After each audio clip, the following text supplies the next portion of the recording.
کردنەوەی دەرگای پەرلەمان دوای 2 ساڵ لە پەکەوتنی بابێ ململانێ و ناکۆکی نێوان لایەنەکان تێنەپەڕی، هەرچەندە یەکەم دانیشتنی پەرلەمان با بەشداری زۆربەی فراکسیۆنەکان بەڕێوە چوو، بەڵام بەشێک لە فراکسیۆنەکان با تایبەت گۆڕان و کۆمەڵ جگەلەوەی بایکۆتی دانیشتنەکەیان کرد، نیگەرانی و تێبینیەکانی خۆیان لاسەر شێوازی کاراکردنەوەکە دەربڕی. لەبارەی ئەو ڕەخنە و نیگەرانیانە وتەبێژی پارتی دەڵێت تا دوایین ساتە وڵیاندا پەرلەمان با بەشداری هەموو لایەنەکان کارا بکرێتەوە، بەڵام گۆڕان و کۆمەڵ لە بەر هەر هۆکارێک بێت خواستی بەشداریکردنیان نەبوو.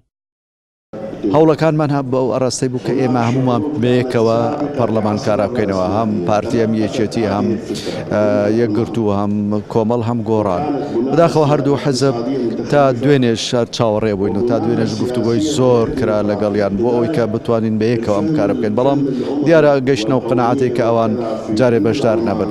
ئەمە بەمانای نییە کە دیسان هیچ گفتوگۆ ناکرێت، بە تاکید گفتوگۆی بەردەوام دەکرێت. ئەندامێکی سەرکردایەتی یەکێتی دەڵێت پێویست بوو هەموو فراکسیۆنەکان بەشداریان لە دانیشتنەکەی پەرلەماندا بکردایە و ئەو پرۆژانەی کە پێشتر گفتوگۆیان لەبارەوە کرابوو بکرایەتە بنەما بۆ لێک تێگەیشتن و چارەسەرکردنی کێشەکان. وەک هەموو لایەک ئاگدارە پارتی کۆمەڵێک پێشمەرجی هەبوو، بەڵام ئێمە وەکو یەکێتی توانیمان ئەو پێشمەرجانە نەهێڵین، بەڵام لەگەڵ ئەوەشدا میکانیزمی کاراکردنەوەی و ئەوڵین کاری پەرلەمان نەختێ کێشە و بۆچوونی جیاوازی لەسەر بوو با بڵێن.